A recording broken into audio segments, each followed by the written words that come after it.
1075 The Game Podcasting is sponsored by Modern Exterminating, a family-oriented company. Professional, honest, and dependable pest control solutions. We're your one-stop shop for all pests.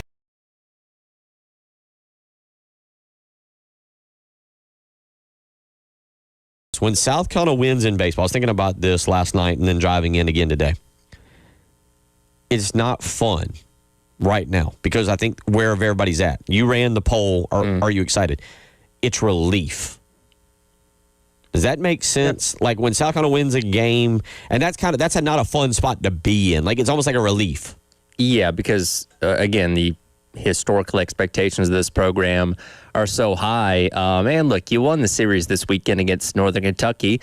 Wasn't the prettiest. Again, you were, a couple of hits going a different way of dropping that series with how game number 2 played out and all that kind of stuff. It wasn't like a satisfying series victory, and especially considering the fact that you handled all your mid-major non-conference teams pretty handily a season ago.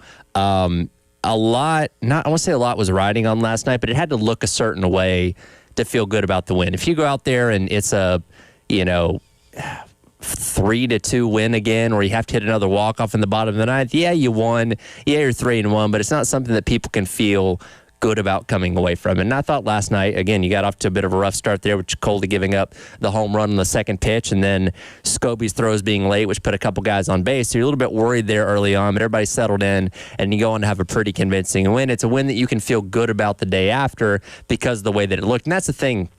When it comes to beating these mid-major teams, it has to look a certain way. It has to feel a certain way. You can't just keep coming back. You can't keep having walk-offs against these guys and expect your fan base to feel good about it. Last night's win was more than those more like, all right, you kind of asserted your dominance. You won convincingly. Let's move on to the next one type of thing. All right, final thing with you in regards to your recovery. Is the Masters off the table for you? No. No. Those are the words of Tiger Woods. Followed with a smile. Who, is it news? I don't know. I don't know. And the reason I don't know is because I don't know the relevance. Tiger Woods is always going to be relevant, Tyler. Sure. Anything he does, his son's committing to Florida State. I think I saw a report also that maybe his son signed with an agency. Who knows? Like, he's always going to be relevant. But does that surprise you? No. I mean, his son's going to be the most popular college golfer ever. I think we've learned, especially in these past couple of years, you can have good players on bad teams. Right? Like you had a team in Lamont Pierce's first year that was led by Gigi Jackson. That was a really bad team. In the second year with Colin Murray Boyles, that was a bad team, and he went on to be a lottery pick. So you can have good players on bad teams. Not saying any of those guys are going to end up being as good as both those guys were, but you still can look at those guys as foundations to build your program going forward, especially for the guys that are freshmen like Eli Ellis and Grant Polk, because theoretically they're only going to continue to get better. So again, you do have to hang on to them because that's part of this too. And Eli Ellis, is somebody that is well known and could command a lot more on the NIL market if he chooses to do so. You do have to go down that path of, okay, what's it going to take to retain these guys if we're going to continue to build with them? Yeah, and that's what I mean. There's so many now in sports, not just basketball, but there's so many different caveats. I mean, I'll give you an example. I know a lot of you were fired up about the Shane Beamer situation at the end of last year, and a lot of you were fired up about Lenora Sellers and how he had necessarily played. But I wonder if Lenoris had transferred and, let's say, gone to Miami or gone to LSU, and now you're looking at almost starting over, even if you got Kendall Briles with a brand-new quarterback. Mm-hmm.